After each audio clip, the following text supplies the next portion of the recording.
Therefore it says, wake up, sleeper. Get up from the dead. Christ will shine on you. So be careful to live your life wisely, not foolishly. Take advantage of every opportunity because these are evil times. Because of this, don't be ignorant, but understand the Lord's will. Saints of God, our eyes have seen the glory and the coming of the Lord. He's trampling out the vintage where the grapes of wrath are stored. He hath loosed the faithful lightning of his terrible swift sword. His truth is marching on. I see him in the watchfires of 100 circling camps. They have builded him an altar in the evening dew and damps. I can read his righteous sentence by the dim and flaring lamps. His day is marching on.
Welcome to Conversation with Faith Leaders. My name is Brandon A.J. Davis. I'm the founder of Content Writing Service and Conversation with Faith Leaders, and I'm excited to be able to come to you again with another wonderful conversation. Today, to help me to articulate that conversation, I have with me Dr. Walter Milton Jr. and Dr. Joel A. Freeman. They are together the authors of Black History 365. And so I'm glad to have them with me to help us to understand this wonderful and amazing book that they have created and this wonderful curriculum that is going nationwide concerning African-American history. And so welcome, Dr. Milton, Dr. Freeman, to the show. Good to be here. Thank you, Brandon. Yes, Pastor Davis, honored to be here and very excited about today's discussion. Thank you. Thank you for your time. Thank you for you making time. I know that you guys have another meeting prepared, so we're not going to belabor the moment. I'm going to get right into our conversation. And the first question I want to ask and jump in where you fit in. What were the motivating factors that led to the creation of Black History 365 project? Well, I'll begin. It happened to me in fourth grade. I had an experience where a teacher had attempted to teach Black history, and she started with the benign institution of slavery. And it really contradicted everything that my parents were saying, because they would constantly say that our history goes all the way back to biblical history and goes all the way back to the beginning of time. And so some of the images that she had showed us had really impacted me devastatingly for a fourth grade child. So I went home really upset, angry, wanting to argue with my mother and father, because I said, our history started in slavery. And so that day, again, my mother and father had to sit me down and tell me that it wasn't truthful.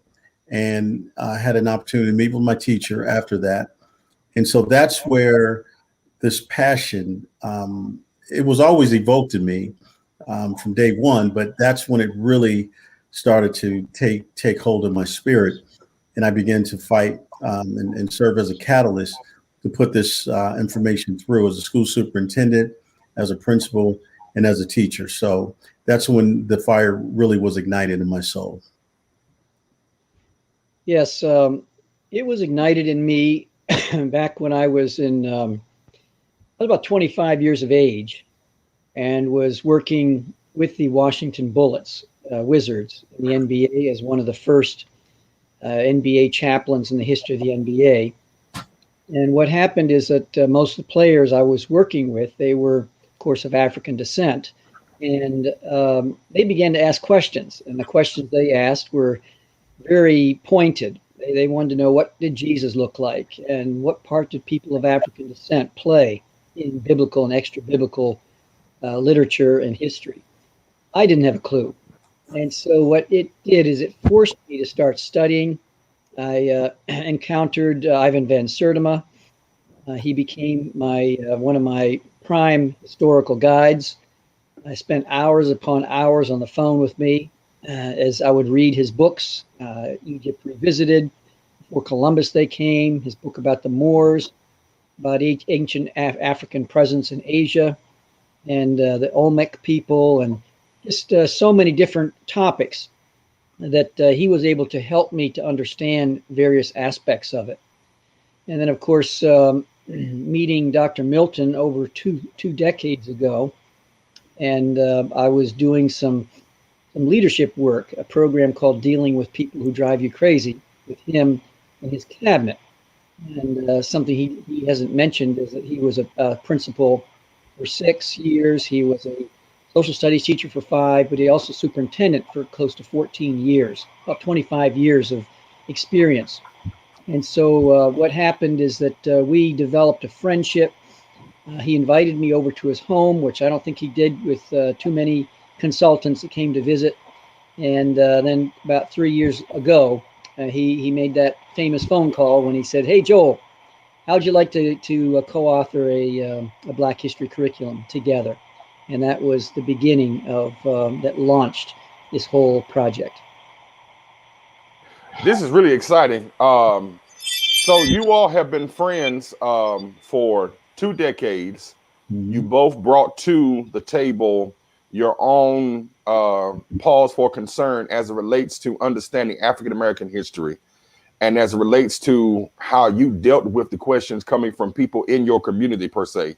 And now you have created this, if I'm wrong for calling it an anthology, but you've created this major book that compiles history from what I've read so far, from the beginning of time to present day. Mhm. Absolutely. So tell me, Dr. Milton, how does this feel knowing that you have this product now? And the excitement that I have about this book is that we have African American history books that talk about our history, but what you have done, you have put together this complete volume that goes, I think, further than I've ever seen. Of course, I'm younger than the both of you, and that's not to be disrespectful, but I'm grateful for my experiences at a predominantly white high school, that at Clinton High School, they gave us a class that was really an honors class, and it was only for seniors. I took it my sophomore year because I had taken all of my history classes. And so the only thing that was left was African American history. And as a result of having taken that class, when I look at the way society is today, I'm grateful that at a predominantly white high school, I got that class. But what would have been better is if that book, the book that you have created, was available to be there. Absolutely. And I just want to bring clarity to something that Joel said. He said that I called him. I knew that he was waiting for that call. About 19 years, he was waiting for that call. And so I'm truly honored to have this opportunity to be on this journey with Dr. Freeman. And he's the curator of images that are so amazing and powerful, and people never seen them before, that what they do, they just really impact your spirit in a major way. Well, when we talk about, our goal of making this permanent impact in the lives of students and adults alike across this country, we initially said that this was going to be part of every curriculum in the United States. Then we discovered that many adults said that, hey, we need this information as well. We never had this information. And so when Joel and I were developing this, we said that we're going to start in ancient Africa and come all the way up to contemporary times. So where we have left off in the book, we left off with George Floyd, John Lewis. Also, we talk about Canadian Black history as well, because Joel is from Canada. So we wanted to make sure that we included that, because many people are not aware of the major Black history that Canada possesses. So we wanted to make sure that we were unique. We wanted to make sure that we had two things in the title: 365, meaning that Black history is 365 a year, and a Black history celebration of the month of February is nothing but an anniversary. And then we wanted to have and bring extreme clarity to the fact that Black history is an inclusive account of American history. So we would love for this book to touch the entire world one day. Yes. One of the things about, just to kind of give you a sense of the book itself, we discussed about doing 2 or 3 volumes, but we just felt that a book that's 1,248 pages, weighs 5.5 pounds, and has over 2,500 images in it, that alone would be kind of like the gravitas that worthy of the topic at hand. And so that's why, in fact, Dr. Milton was the one that really said we need to keep this as one volume. And I really believe that was wisdom from above. So we have topics, ranging from ancient Africa, and the reason why we mentioned why we dealt with ancient Africa first, over 100 pages. Most textbooks, they might give a few paragraphs at most to ancient Africa. We spent over 100 pages because we really wanted to set the stage, talking about the mores, the folkways, the hunting, gathering, the fishing, the creativity, the genius, the agriculture, the industry, and then the kingdoms that transcend the current geopolitical lines. Now we're ready for the good, the bad, and the ugly of the second unit and beyond, dealing with slavery and the slave trade. But one thing that we did when we talked about the slavery and the slave trade is that we use the term enslaved or captive or kidnapped, whenever we discuss someone who was enslaved, so that it gives a whole different perspective on what was happening. Secondly, we discuss the whole idea of slave rebellions to show that the majority of people were not docile and just going along. There was a lot of rebellion that was recorded, and then rebellions that were not recorded, of course. Then we get into the American system, the forming thereof, which brings us up to the Civil War, and then Emancipation and Reconstruction, the Great Migration, that's post-Civil War, 13th, 14th, 15th Amendments, and so on.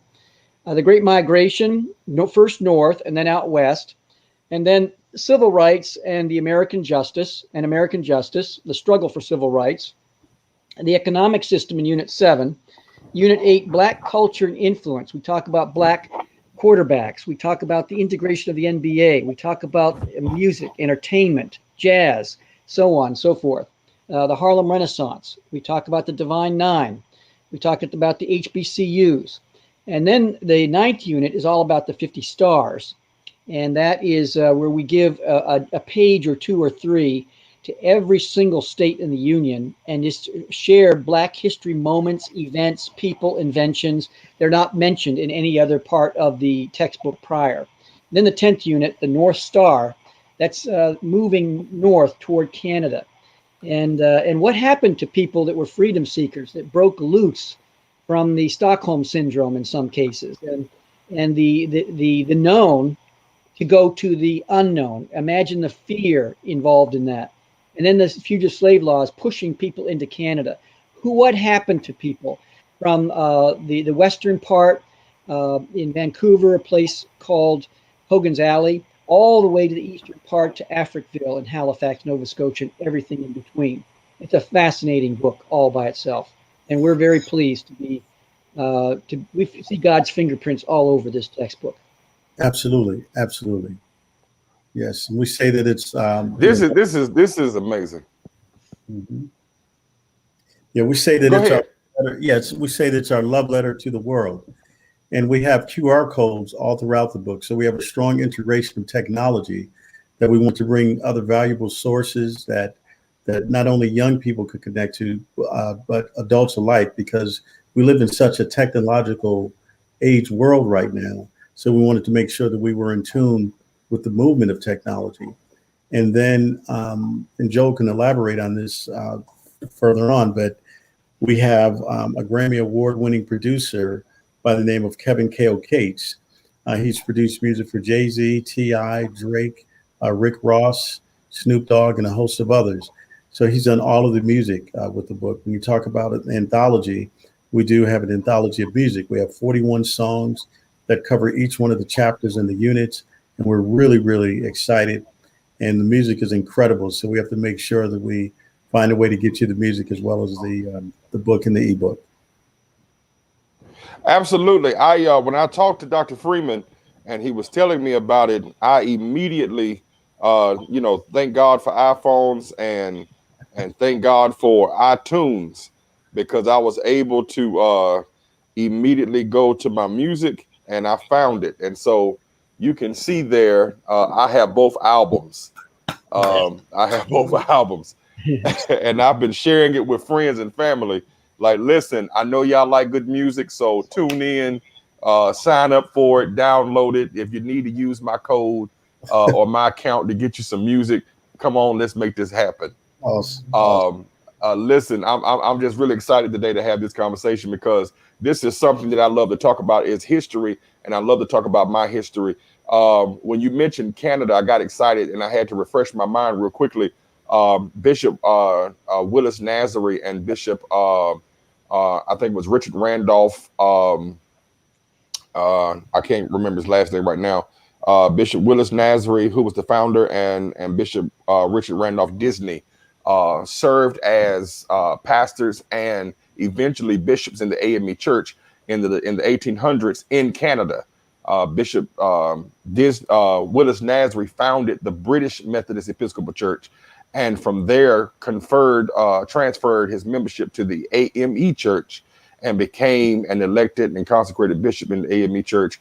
And when he died, Bishop Disney took over as his successor, building what we now call the Canadian Annual Conference of the African Methodist Episcopal Church. So when you mentioned Canada, you woke up some history for me.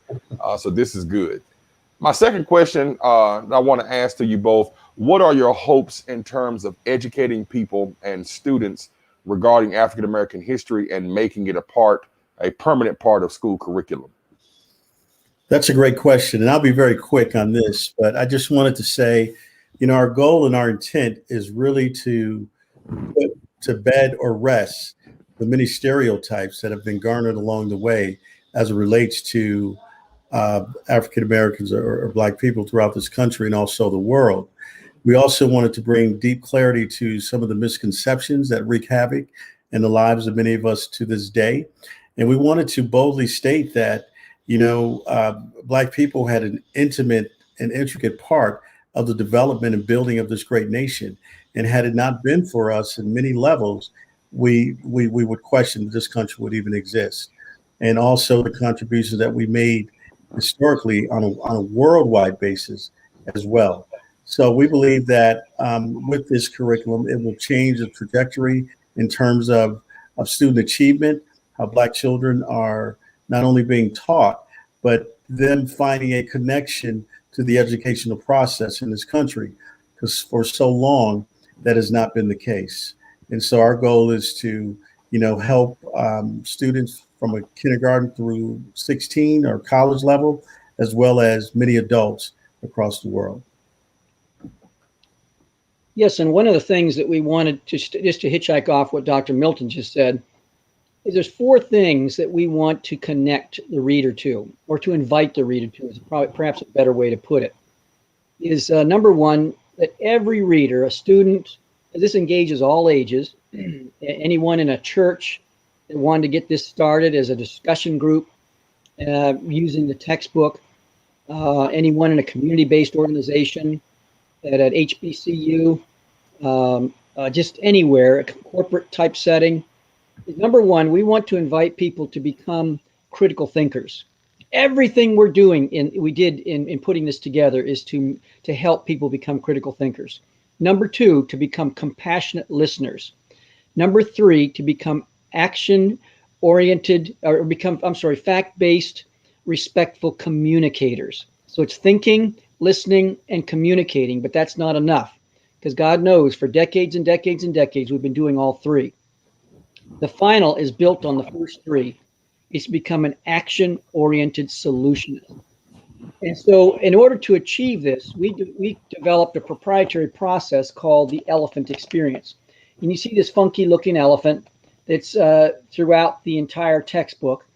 That whenever someone sees that image, they know that there's going to be a hot and spicy topic coming up.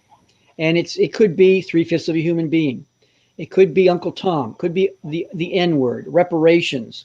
It could be, should we tear the statues down? It could be, are we in a post-racial society after a black president for 2 terms? It could be, can a white person ever fully understand the black experience in America? It could be scientific racism. The list goes on and on. There's over 50 topics throughout the textbook. And we have a process that we bring the students through. First, through professional development, we bring the teachers, the instructors through first, so that they can provide an environment for the students. So it's student-centered. And it becomes an experience where they deal with these issues in a way that is in promoting critical thinking, compassionate listening, fact-based respectful communication, and action-oriented solutionist. So that helps to make this germane to K2, 3, 5, 6, 8, 9, 12 grade bands throughout the entire, any school, and anyone who's watching this and is a key decision maker. Having heard you say that, that is so. I'm excited again to get my copy of the book, because as we look at society today, these are some of the conversations that has been taking place. I know for this platform, I have had the opportunity to engage a myriad of people regarding what is happening within society as it relates to race, violence, racism, old world nostalgia of racism that seems to have reawakened itself within society, not on the heels of having had a black president, but since Trump was in office, and now since Trump has been out of office, the conversation has been dominated by race and racism. And so I know my work in academia has been centered around racism. I'm blessed to present a paper next month to Cliff College in the UK on race, religion, and reason. And one of the things that I want to talk about is how the American system of values was set to create the problem that we have today as it relates to race, reason, and religion. So to see and to hear that in your book, you are spreading this kind of critical talking and important conversation throughout the book. And we can see that. So every time we see this particular emblem that you pointed to, we will know that as we engage these chapters, when we see that elephant, we're going to engage into some serious conversation. That's good news. That's really good news. Let me ask you this question. Explain the process of putting this large scale project together. What did you do? How did you get started? And how can organizations and churches, et cetera, contribute to getting the word out about this amazing book? Well, the process was very intense. I know that Joe will agree. On an average, we had work days that really commenced of 12 to 16 hours a day. Not too much rest, just enough time to kind of deal with the necessities of life, but to get back to work after that. We had long hours of discussion, a lot of sweat, a lot of tears, a lot of, just feeling the glory of God and feeling the touch of God's hand in this process, where we were just chosen to do this work through the anointing of God. And so we had many moments like that. And then we had moments where this process was cathartic to both of us.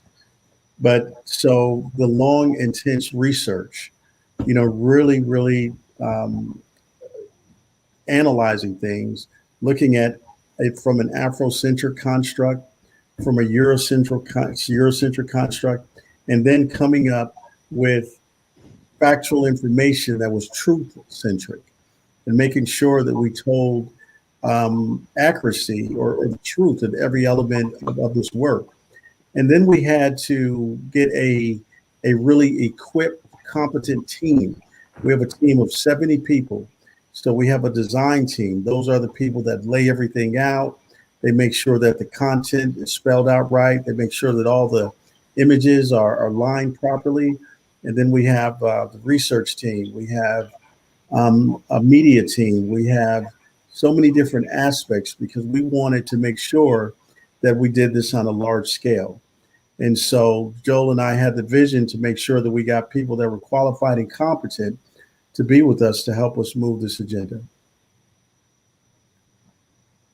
Yes, it's very difficult to even try to describe the process we went through. I mean, there's many nights.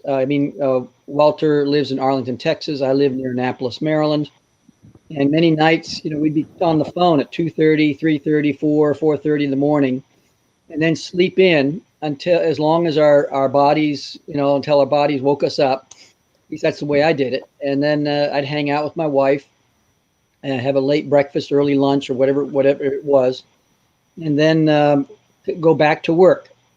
And then I would hang out with my wife Shirley for dinner time. We'd watch Jeopardy and a few other shows, and then go back to work and until the wee hours of the morning. It was like Groundhog Day, day after day. I was talking with a young man recently who wants to write some type of a Black history book.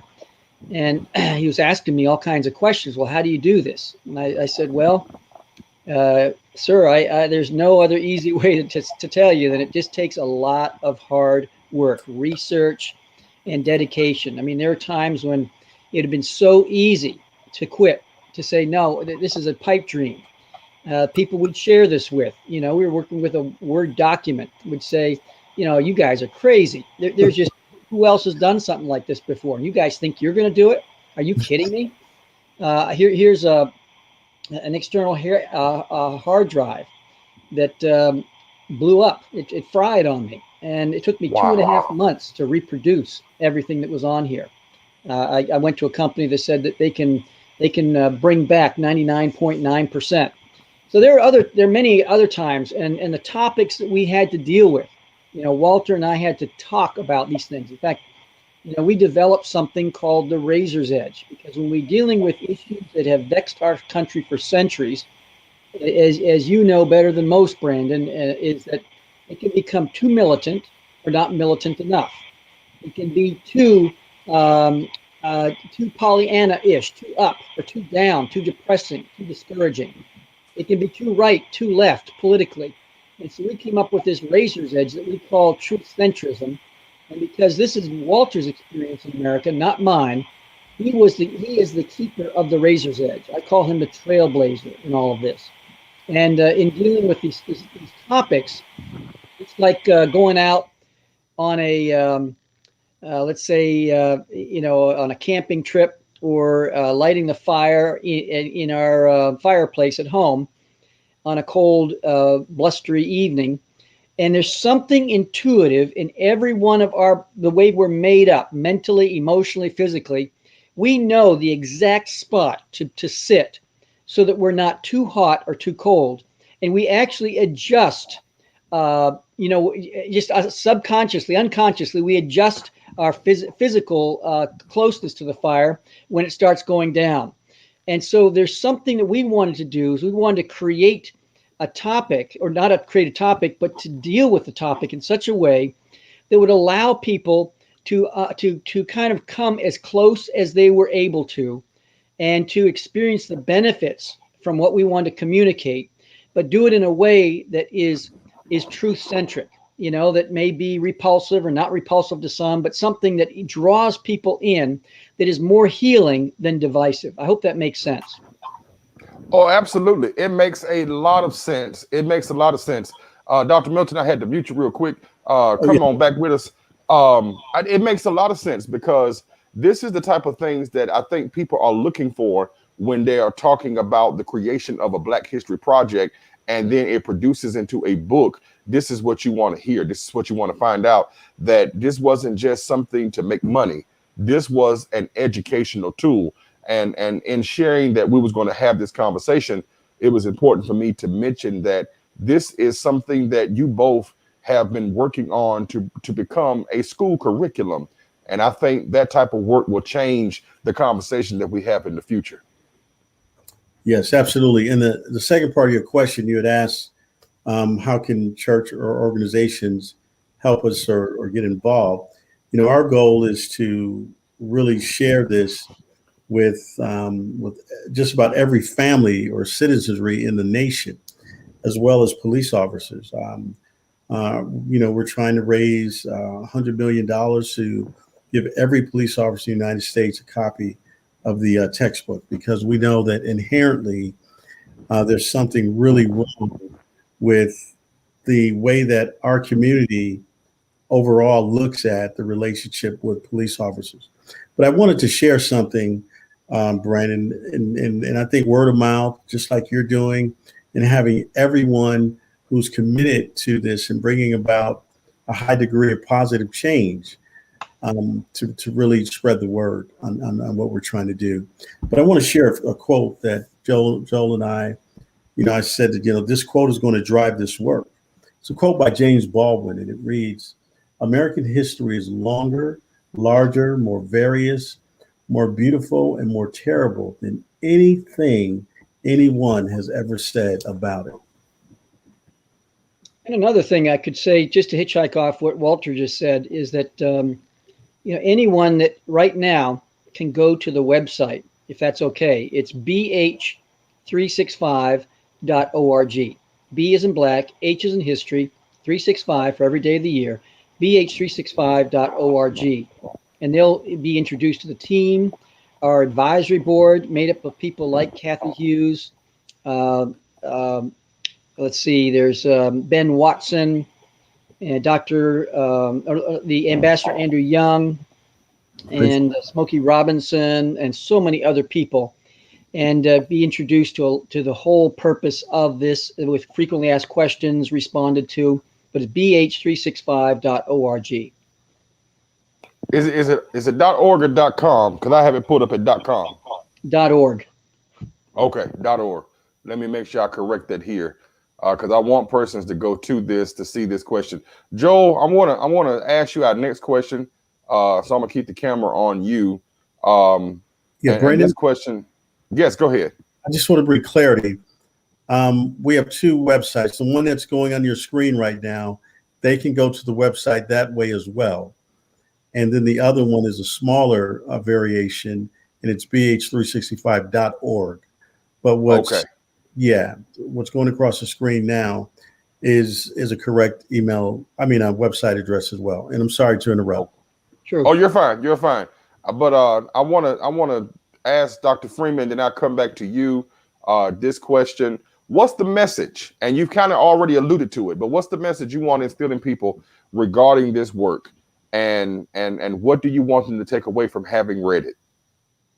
Well, it's first of all, I think we go back to, we want Walter and I, we did a SWOT analysis on this whole project some 2 years ago or so. Strengths, weaknesses, opportunities, and threats, with a special emphasis on the weaknesses and potential weaknesses and threats. And so what we want to do is we want people to leave with having thought things through. I know every time I use Siri, I feel my brain is turning to mush incrementally, little by little. And so to help promote critical thinking, we want to create the dialogue with people, especially in the classroom and anywhere else. We have a talking stick that you'll see in the textbook. This is from the mid-1800s from the Chokwe tribe of Angola, about 16 inches long. Whoever held this stick had the authority to speak. Everyone else listened. So the students will be creating their own talking stick. They'll create their own methodology for interaction called rules of engagement, made up of we will not statements. So what we want people to leave with is to know that they have been exercised mentally, and learn new things. I mean, Walter and I were learning new things all the time. It was just blowing our minds. And so we hope that the people will capture the passion of learning. Then secondly, to become compassionate listeners, because none of us live in a vacuum. And so it's important, I think, for whites and blacks, blacks and blacks, whites and whites, to discuss these things, to listen intently, and listen to learn, to understand, rather than plotting how we're going to respond. And then thirdly, to become fact-based, respectful communicators. Fact-based is very important because we can pull stuff off the internet. Hey, it's on the internet, must be true, type of thing. But to really research things so that we're coming at this not so much with a hypercharged approach or even a false approach, but we're coming at it as best as possible in a truth-centric way. And then of course, to become an action-oriented solutionist. That's really what we want, is to see, there's different ways for people to protest. We know people protest through music, through poetry, through marching, through all kinds of different means, writing materials. Walter and I protest by putting in 2.5 years with no guarantees, no promises, 12 16-hour days to come up with not the solution, but a solution to the education gap in America. That's the way we protest. It's a solutional approach to these types of issues that we're dealing with today.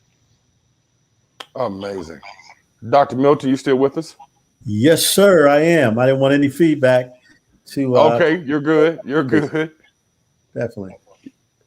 Yes, sir. I want to get your response on what do you want to instill in the people regarding Black History 365, and what do you want them to take from having experienced this book? There's one word that really it covers everything that I want to say, and that's clarity. I think that this book brings a great deal of clarity. Like Joel alluded to earlier, when many people, Brandon, when we call folks Uncle Tom, I mean, it has a meaning, but our people really don't understand who Uncle Tom was. He was antithetical to that we think he was. He was someone different. And actually, he was more of an advocate for us and someone who loved his people to the end that he was willing to sacrifice his own life. And so there's a lot of things that need to be clarified throughout history. And that's what we've done. Also, we said that this is our love letter to the world. We believe that this book is really inspired by the Most High, that God has said, listen, I'm going to use you two lowly souls as a vessel to do what needs to be done. And we believe that it's really designed to hit not only the psyche of people, but the spirit of individuals to really change their lives. And we believe that this book, and it's our desire more than anything, can serve as a healing tool to this great nation, especially at this day and time in which we need healing. I agree 100%. I agree 100% with you. Gentlemen, let me say before I ask this final question, thank you for taking time out of your schedule, your busy schedule, to be with me today. I really appreciate it. There's been some technological glitches today, but it's not anything to do with you. It's on my end. But as I've often said, the goal is to feature the panelists. And so I'm grateful that even though the internet was kicking me out, you guys were still able to talk and people were able to get the conversation. I want to ask this question, and this is a question I ask everyone on every show, and it's to define unholy silence in context. And so in regards to this book and in regards to your work, define what you think unholy silence means as it relates to the knowledge and the enlightenment this book gives to its reader. Dr. Milton? You're muted. Sorry about that. Unholy silence. Man, that's a great question, Brandon. I mean, it's a loaded question. I think that we can talk all day about this question, even write a book on the title. But I really think that this book is going to serve as a voice, that it's really going to bring the God in all of us out. And I think that it's going to really evoke things that are going to be conducive to bringing about a high degree of change for the benefit in this country here. I really do. Dr. Freeman? I was just thinking of the opposite of silence. And I love the modifier unholy silence, is a voice. And what Walter just said about giving a voice is we have watched, for instance, there are 4 young ladies, students from Denver, and we watched them interact with the textbook. It was kind of like an unboxing video, and they're going, "Oh, there's Tupac. Oh, there's," and they were just going crazy about the different aspects in the textbook. One even said, "This makes me want to become a teacher," and "Oh, this is what we've been searching for. This is what we've been going to the state, the Denver Education Board and the mayor and everybody else to get something like this. This is exactly what we're looking for." And to hear that and to see that brought tears to both of our eyes, and our hearts were filled with joy, because everything that we have done here, once again, without any guarantees, no promises, no someone saying, "Hey, if you do this, we're gonna buy a bunch of books." It just, the whole idea is that we wanted to provide something that has a certain sense of gravitas, that pretty much anywhere you open up, there's going to be images throughout the book, and QR codes that will draw people wherever there's a binary choice. Should we tear the statues down? Should we keep them up? We're going to provide a pro and a con view, and so all of that is designed to launch many conversations, tens of thousands, maybe hundreds of thousands of conversations, so that people can come to both individual and perhaps even collective wisdom about these topics. And we don't hide, we don't blink when it comes to things around different difficult topics, as you can see in the elephant experience. And so those are the kinds of things we really want to have people come approach this, and even challenge some false thinking, perhaps. And so when someone agrees with something, the follow-up question is why. When someone disagrees with something, the follow-up question is why. So that we engage people in a Socratic method to begin to communicate. That, I think, gives voice, and it lives way beyond Walter and I living here on this planet. This can continue to give voice to people and to pry people loose from what you call an unholy silence. Absolutely. Absolutely. Gentlemen, I know that you have another meeting to get to, and so we have been very successful in articulating this conversation. Again, I want to thank Dr. Milton and Dr. Freeman for your time and for your energy. I want to express my appreciation for you and your staff in creating this project, in producing this book, and making it available to us. Do you have anything that you'd like to share as a last statement? I just want to say that we're really honored to have this opportunity to have this critical dialogue.